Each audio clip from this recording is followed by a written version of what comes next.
के सामाजिक विज्ञान के इस वीडियो में। पिछले वीडियो में जैसा आप लोग पढ़ चुके हैं, भूगोल में जो भारत का आकार और स्थिति और भारत का जो भौतिक स्वरूप था इसके बारे में आप पढ़ चुके थे। आज हम लोग थर्ड चैप्टर पढ़ेंगे इसी का। इसके बाद तक इसे बदल देंगे, तब इतिहास अथवा नागरिक शास्त्र अथवा अर्थशास्त्र भी पढ़ा जाएगा। तो थर्ड चैप्टर जो है वो है अपवाह। क्लास 9 का जो थर्ड चैप्टर है वो है अपवाह। अपवाह का मतलब बहाव होता है। यदि अपवाह की बात आती है तो हमारा ध्यान तुरंत नदियों की तरफ जाता है, जल स्रोतों की तरफ जाता है, क्योंकि बहाव उन्हीं का होता है। बहाव तो आप लोग बहुत सोचेंगे हवा का भी बहाव होता है, लेकिन वो अपवाह नहीं गिना जाएगा। अपवाह के बारे में केवल जल स्रोतों की ही बात की जाएगी। अपवाह की यदि बात की जाए तो पहले ही है भारत में अपवाह तंत्र। भारत में अपवाह तंत्र का मतलब क्या होता है? जैसे तंत्रिका तंत्र, तंत्र का मतलब होता है सिस्टम। भारत में जल बहाव की जो प्रणाली है, जो सिस्टम है, जो तंत्र है, उसके बारे में हम पढ़ेंगे। तो सबसे पहले भारत में हम ये देखते हैं कि भारत में प्रमुख रूप से दो प्रकार की नदियां पाई जाती हैं और इन नदियों का जो है हम अलग अलग से इनके तंत्र के बारे में पढ़ेंगे। पहली बात हिमालयी नदियां। हिमालयी नदियां नाम से स्पष्ट है। हिमालयी नदियां यानी वे नदियां जिनका उद्गम, वे नदियां जिनकी स्टार्टिंग, जिनकी शुरुआत हिमालय से होता है, हिमालय के ग्लेशियरों से होता है। यानी हिमालय के जो बड़े बड़े बर्फ के पहाड़ हैं, हिम नदियाँ हैं, हिमनद हैं, उनसे होता है। तो ऐसी कौन कौन सी नदियाँ हैं? थोड़ा सा मैं बना देते इंडिया का छोटा सा। त्रिपुरा, मणिपुर, मिजोरम,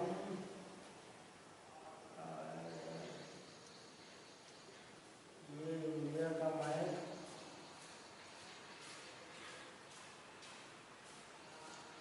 ये बच्चों इंडिया का मैप हो गया। अब बताते हैं हिमालय कहाँ है। पिछले वीडियो में आपको बताया गया था कि हिमालय है कहाँ। जो पर्वतीय भाग हमारा यही बताया गया था आपका, उत्तर का पर्वतीय भाग, और हिमालय यहाँ कहीं है, नेपाल में। तो ऐसी नदियाँ जो इस पर्वतीय भागों से निकली हैं, जैसे गंगा की बात कर लें। गंगा नदी ये उत्तराखंड में गंगोत्री नाम का एक हिमनद है। एक हिमनद है यहाँ कहीं, उसका नाम है गंगोत्री। यहीं से निकली है। और सही मानिए तो यहाँ से भागीरथी और अलकनंदा दो नदियाँ निकली हैं, दो जलधाराएं चलती हैं। कौन कौन? एक भागीरथी है, दूसरी है अलकनंदा। इन दोनों नदियों, ये दोनों नदियाँ पहले तो यहाँ से अलग अलग दो पार्ट में चलती हैं, लेकिन कुछ दूर आगे चलकर हरिद्वार के पास अर्थात उत्तराखंड में एक जगह है देवप्रयाग। देवप्रयाग यहाँ जब दोनों मिलती हैं तो यहीं से इसे गंगा कहा जाता है, गंगा नदी का पाया जाता है। इससे पहले जहाँ जहाँ बही हैं इधर दो पार्टों में, तो एक को भागीरथी, दूसरी को अलकनंदा, अलग अलग जैसे ही देवप्रयाग में दोनों पास पास हुई तो गंगा। अब याद आ गया एक चीज आपको बता दें, प्रयाग किसे कहते हैं? प्रयाग। प्रयाग का अर्थ है जहाँ दो या अधिक नदियों का मिलन हो। दो से अधिक नदियाँ जिस जगह पे मिलती हैं उसको क्या बोलते हैं हम लोग, या क्या बोला जाता है? प्रयाग बोला जाता है। जैसे भागीरथी अलकनंदा देव प्रयाग में मिली, यहाँ देव प्रयाग है, गंगा नदी बन गई। इसी तरह से रुद्र प्रयाग है। और 3 नदियाँ जहाँ मिली हैं, गंगा, यमुना और अदृश्य सरस्वती, ये प्रयागराज यानी प्रयागराज है। तो ये तो नदियों की बात होगी। तो हिमालयी नदियों की बात हम कर रहे थे। जैसे गंगा है, यमुना है, बताते हैं, यमुना है, घाघरा है और कोसी है, ताप्ती है, ऐसे और कई नदियाँ हैं। ये नदियाँ हिमालय पर स्थित, हिमालय पर्वत पर स्थित ग्लेशियरों के पिघलने से बनी है, या फिर उनका ग्लेशियरों का पिघला हुआ पानी इन नदियों में बहता हुआ जाता है। यानी हिमालय से निकलने वाली नदियाँ हैं तो हिमालयी नदियाँ हैं।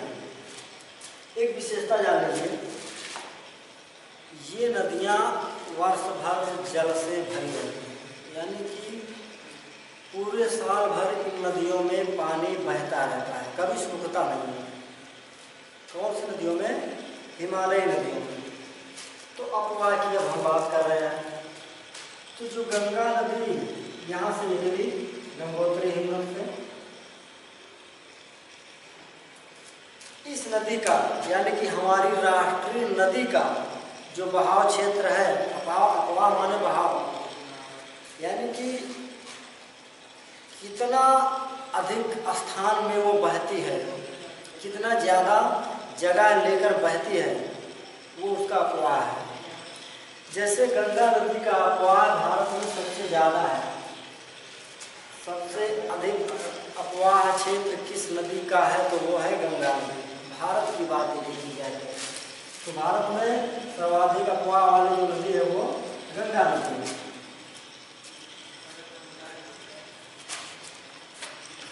हिमालयी नदियों में और इसकी जो सहायक नदियां हैं, यमुना उत्तराखंड में एक ग्लेशियर है, यमुनोत्री हिमनद के पास एक जगह है बंदरपूंछ।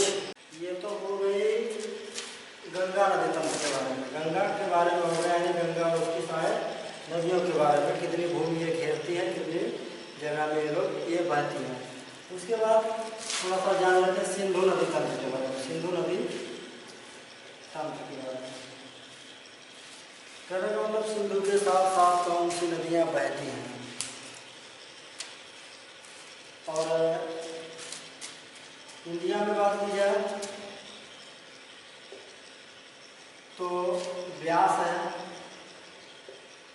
रावी है, रावी बहने के तो सिंधु भी थोड़ा सा पार्ट इसका कुछ बहा है, बाकी सब पाकिस्तान में बनी है। सतलज है, सतलज भी है। ये नदियाँ जो हैं इंडिया में बनी है। बाकी झेलम है और चेनाब है, इसे झेलम, चेनाब, ये नदियाँ जो है पाकिस्तान में बनी है। कहने का मतलब हम ये बताना चाहते हैं कि गंगा के बाद जो सिंधु नदी तंत्र है, इसके साथ ये नदियाँ यानी कि व्यास, रावी, सतलज, झेलम, चेनाब, ये सब नदियाँ जो हैं इसके साथ मिलकर बहती हैं। और विशेषता क्या है कि ये भी हिमालयी नदियाँ हैं। इनसे ज़्यादा क्वेश्चन आपका नहीं बनेगा, ज़्यादा क्वेश्चन बनेगा तो इससे बनेगा गंगा नदी। सबसे बड़ा अपवाह किसका है? वो गंगा नदी का है। फिर हम एक चीज़ और देखते हैं, जो मेन और हमारा है ब्रह्मपुत्र। ब्रह्मपुत्र नदी तंत्र। एक चीज ध्यान दो, ये अभी हिमालय नदियों के बारे में जान रहे हैं, अर्थात जो नदियाँ इधर से आई हैं या इधर से आई हैं, यानी कि हिमालय पर्वतों से जो निकली हैं वे नदियाँ हैं। अभी इधर वाली नदियों का कोई जिक्र नहीं हुआ है, इसको अभी आगे बढ़ के पढ़ते हैं। तो यहाँ पे तिब्बत का पठार है। यहीं पे एक झील है, उसका नाम है, ग्लेशियर है, उसका नाम है मानसरोवर।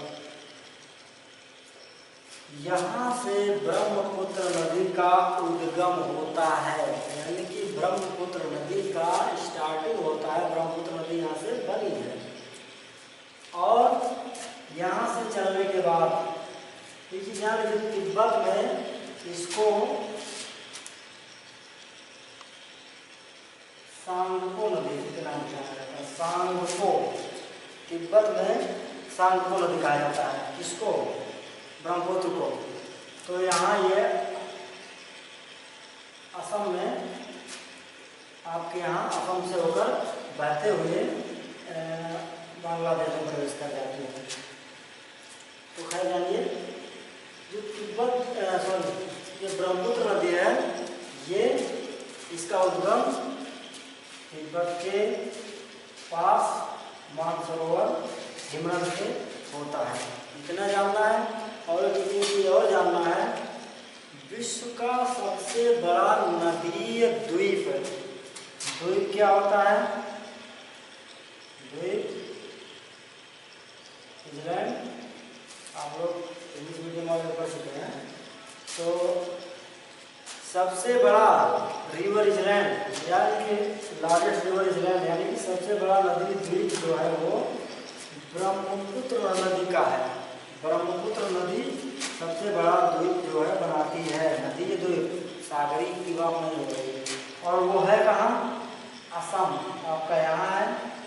इस असम में है एक स्थान है माजुली, ये सबसे बड़ा नदी द्वीप है।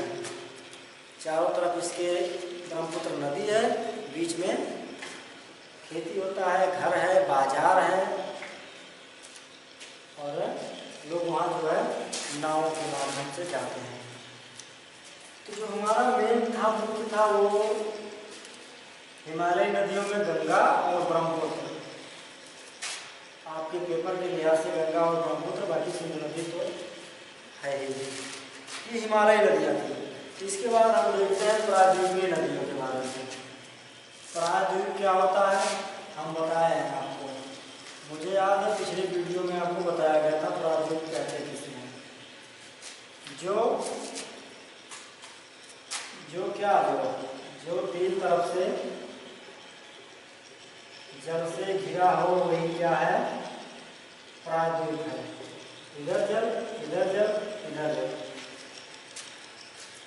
तो ये जो पार्ट हमारा ट्रायंगुलर बन रहा है, त्रिभुजाकार जो आकृति बन रही है, यही हमारा प्रायद्वीप है।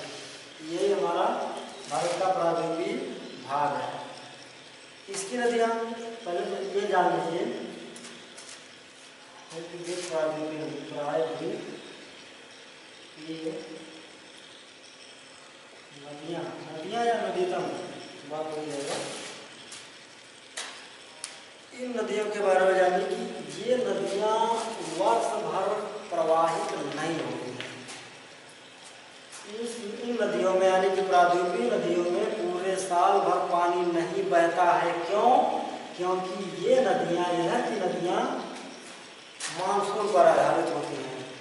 बारिश होगा तो इनके जल होगा, इनकी तरह नहीं बर्फ पिघल के बहता जा रहा है, साल भर बह रहा है, ये नहीं है। इनके यहाँ बारिश होता है तभी, अर्थात ये मौसमी नदियाँ हैं, इनमें मौसम में पानी बहेगा। इन नदियों में प्रमुख है एक नर्मदा। नर्मदा ध्यान दीजिएगा, बोर्ड परीक्षा में नर्मदा लगभग एक बार नहीं तो अगली बार जरूर पूछ लेगा आपसे, छोड़ेगा नहीं। चिन्ह बनाने को कहता है, इस तरह से चिन्ह बनाइए और नाम लिख दीजिए। तो नर्मदा नदी मध्य प्रदेश में एक जगह है अमरकंटक। यहीं से निकली है। ये अमरकंटक से नर्मदा नदी का उद्गम होता है और ये इधर बहती है। देख रहे हैं, ये पश्चिम की तरफ बह रही है।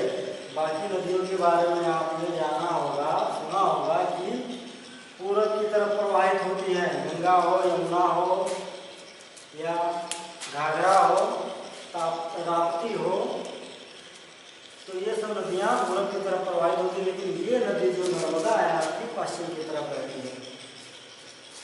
इसके अलावा एक नदी और आती है यहीं बगल में ही, उसका नाम है ताप्ती।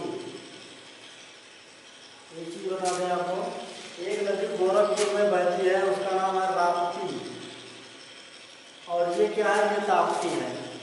ध्यान दीजिएगा, यदि राप्ती और ताप्ती करके आपको उलझाना चाहे तो उलझिएगा नहीं। जो गोरखपुर में बहती है वो राप्ती है, और जो इधर मध्य प्रदेश में नर्मदा के पास बहती है वो क्या है, वो ताप्ती है। ये दोनों नदियाँ कई बहती है पश्चिम की तरफ, लेकिन मुख्य रूप से इन दोनों नदियों का जिक्र हमको करना है। तो ये दोनों नदियाँ पश्चिम की तरफ बहती हैं। और एक चीज़ आपको बता दें, जो हिमालयी नदियाँ हैं, सबसे बड़ी नदी जो गंगा है, चाहे इधर से ब्रह्मपुत्र है, ये बंगाल की खाड़ी में एक आकृति बनाती है, और वो आकृति कुछ त्रिभुजाकार है, त्रिभुज के आकार का है। क्यों? क्योंकि नदियाँ जब पर्वतों से खूब तेजी से निकलती हैं, बहते हुए, लेकिन जैसे मैदान में पहुँचती है तो उनकी गति मंद पड़ जाती है, और जब ये अपने मुहाने पे जाते हैं यानी सागर में मिलने लगती हैं, तो जब उनकी गति अत्यंत ही मंद हो जाती है तो उनका पानी कई दिशाओं में होकर बहने लगा। जैसे नदी ये है कि इधर बहना शुरू हो गया, कुछ इधर, कुछ इधर, कुछ इधर, कुछ इधर, तो इस तरह से कई दिशाओं में प्रवाहित होने लगता है। जैसे आपके खेतों का पानी एक जगह से कट गया तो कई तरह से जाना शुरू कर देता है, तो वैसे ही नदियों का पानी कई भागों में बढ़ के बहना शुरू हो जाता है, और इस तरह से एक आकृति बन जाती है, और वो आकृति ट्रायंगुलर हो जाती है, यानी कि त्रिभुजाकार आकृति बन जाती है। इस आकृति को बोला जाता है डेल्टा। इस त्रिभुजाकार आकृति को डेल्टा बोला जाता है। और विश्व का जो सबसे बड़ा डेल्टा है, विश्व का जो सबसे बड़ा डेल्टा वो बनाती है गंगा और ब्रह्मपुत्र नदियाँ मिलकर बनाती हैं। कहाँ पे? बंगाल की खाड़ी में, पश्चिम बंगाल के पास बनाती है, और उस डेल्टा का नाम है सुंदरवन डेल्टा।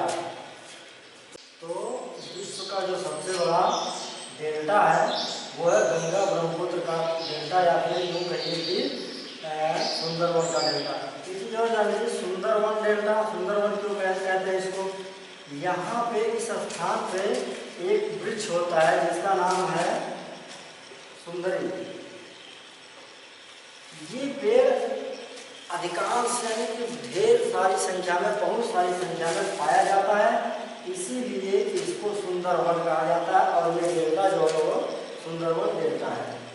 तो इतनी बात समझ में आई कि जो हिमालयी नदियां हैं ये डेल्टा बनाती हैं, या दुनिया का सबसे बड़ा जो डेल्टा है गंगा और ब्रह्मपुत्र नदियों द्वारा बनाया गया डेल्टा है, या सबसे बड़ा डेल्टा सुंदरवन डेल्टा है। इतना हो गया। अब देखिए, इधर जो था नर्मदा और ताप्ती, ये नदियां गिरती हैं किधर? अरब सागर में, और ये डेल्टा नहीं बनाती हैं। ये नदियाँ डेल्टा नहीं बनाती हैं। पश्चिम की तरफ बहने वाली जो नदियाँ होती हैं ये डेल्टा नहीं बनाती हैं। नर्मदा ताप्ती हो गया। उसके बाद एक नदी और बात करते हैं। हाँ, एक बात और है, ये अगर डेल्टा नहीं बनाती तो क्या बनाती है? ये ज्वार नदमुख का निर्माण करती है। कोई आकृति नहीं होती, वो बस गहराई में जाके खूब गहरे होकर जाके गिर जाती है सागर में, बस हो गया वो। तो अब देखते हैं हम गोदावरी, एक नदी है गोदावरी, इसके बारे में जानिए। दक्षिण भारत की सबसे लंबी नदी गोदावरी, इसको दक्षिण भारत की गंगा के नाम से भी जाना जाता है। और इसका जो अपवाह है, इसका जो बहाव क्षेत्र है, जब सबसे लंबी नदी है तो बहाव क्षेत्र भी इसका ज़्यादा रहेगा। अगर हम दक्षिण भारत की बात करें, सबसे लंबी अपवाह क्षेत्र वाली नदी तो गोदावरी है। ओवरऑल पूरे भारत की सबसे बड़ी अपवाह वाली नदी करेंगे तो गंगा, नहीं तो अगर केवल दक्षिण भारत की बात करेंगे तो गोदावरी हो जाएगी।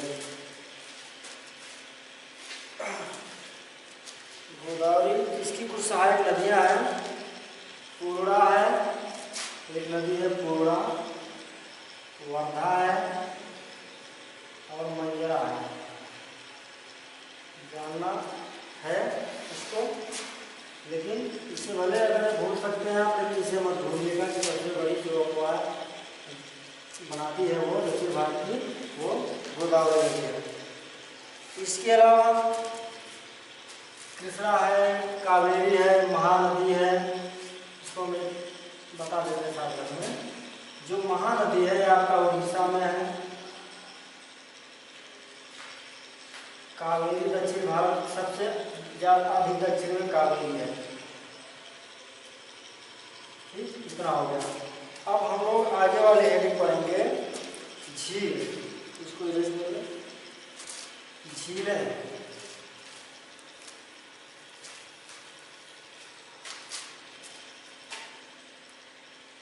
एक चीज बता दें, चिल्का झील के बारे में आपको बता दें। ये उड़ीसा के पास समुद्र के किनारे हमारे देश में चिल्का झील है, जो कि खारे पानी की बड़ी झील है। और ये गोफुर झील है। गोफुर क्यों कहते हैं इसको? इसका आकार कुछ इस टाइप का, मैप में आप देखेंगे इंडिया के तो कुछ हल्का सा मुड़ा है, यानी कि इस टाइप का है, यानी कि गाय के खुर की तरह, इसीलिए इसको गोफुर झील कहा जाता है। और इन झीलों पर, इन नदियों पर बड़े बड़े बांध बनाए जाते हैं, उनसे सिंचाई, बिजली आदि की पूर्ति की जाती है। तो जो चीज़ और बता दिया जाए, नदियों का अर्थव्यवस्था में महत्व, नदियों का अर्थव्यवस्था में महत्व क्या है। जो नदियां हैं, जो झीलें हैं, आपके देश की अर्थव्यवस्था में, आपके देश की आमदनी में क्या योगदान देती है, ये आपको लिखने को आता है, टेंथ में भी आ सकता है। ये ध्यान दीजिएगा। जो नदियां, इस पर हम बांध बनाते हैं, बांध का पानी विभिन्न दिशाओं में, सूखे क्षेत्रों में हम नहरें बना के वहाँ इन बांधों से पानी ले जाते हैं, तो हमारा अधिकांश जो क्षेत्रफल है, खेत है, वो सिंचित हो जाता है, सिंचाई हो जाती है। और इसी बांध में जल विद्युत परियोजना बना देते हैं, बिजली उत्पन्न करते हैं, और उस बिजली को अपने गांव शहरों में इस्तेमाल करते हैं, बड़े बड़े उद्योगों को चलाने में उसका इस्तेमाल किया जाता है। फिर इसी बात में, इसी जलाशय में हम क्या कर सकते हैं, मत्स्य पालन कर सकते हैं, मछली पाल सकते हैं। उससे क्या है, वहाँ पे मछली पालेंगे तो लोगों को कुछ रोजगार भी मिलेगा, और प्लस उससे आमदनी भी बढ़ेगी, सरकार की आमदनी बढ़ेगी। इसके अलावा एक काम कर सकते हैं, पर्यटन। बांध के किनारे बाग बगीचे लगाकर, पार्क बनवाकर वहाँ पे पर्यटन को बढ़ावा दिया जा सकता है, और आमदनी उससे हो जाती है। तो नदियों और झीलों का अर्थव्यवस्था में महत्व क्या है? बांध बनाना, उससे सिंचाई के लिए नहरें निकालना, बिजली उत्पन्न करना, मछली पालन करना, पर्यटन को बढ़ावा देना। तो इससे तमाम जो है पैसों की आमदनी होती है और अर्थव्यवस्था सुदृढ़ होती है। फिर एक लास्ट जो हेडिंग है वो है नदी प्रदूषण। नदी प्रदूषण, प्रदूषण की समस्या किसी एक देश राज्य की नहीं है, वरन संपूर्ण विश्व की है, और इस प्रदूषण के पीछे मनुष्य का योगदान है, मनुष्य का हाथ है। यदि हम अपने जो क्रियाकलाप हैं बुद्धिमत्तापूर्वक जिम्मेदारी के साथ यदि अपने कार्यों को करें तो प्रदूषण को रोक सकते हैं। नदियों में कचरा ना जाने दें, सारी चीज़ें आपको पता है, कचरा ना जाने दें, आप फालतू के वेस्टेज नदियों में ना फेंकें, तो इस तरह से नदी को प्रदूषित होने से हम बचा सकते हैं। तभी हमारा पारिस्थितिकी तंत्र जो है वो स्वच्छ रहेगा, संतुलित रहेगा। अन्यथा जब पारिस्थितिकी तंत्र एक बार बिगड़ जाता है तो प्रकृति उसे संतुलित करने के लिए कुछ न कुछ, चाहे भूकंप लाएगी, चाहे बाढ़ लाएगी, अतिवृष्टि करेगी, कुछ न कुछ करेगी, तो उससे मानव की ही हानि होगी। तो अब आज के इस चैप्टर का क्वेश्चन नोट कर लीजिए आप ये लिखिए, प्रश्न है कि भारत में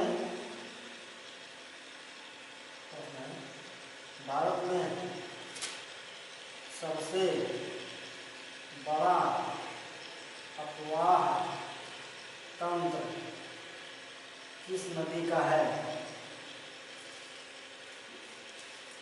और उसकी सहायक नदियाँ कौन सी हैं, और उसकी सहायक नदियाँ कौन सी हैं। सहायक नदियाँ वही होती हैं जो उस नदी में मिले आके, जैसे यमुना आके मिल गई, कोसी मिल गई, घाघरा मिल गई, राप्ती मिल गई, तो ये सब सहायक नदी कहे जाएंगे। और इसके बाद एक प्रश्न और लिखिए, नदियों तथा झीलों का आर्थिक महत्व बताइए। इसको आपको लिखना है कम से कम 40 से 50 शब्दों में। नदियों तथा झीलों का आर्थिक महत्व बताइए। ये प्रश्न आप दोनों टाइप करके लाएंगे।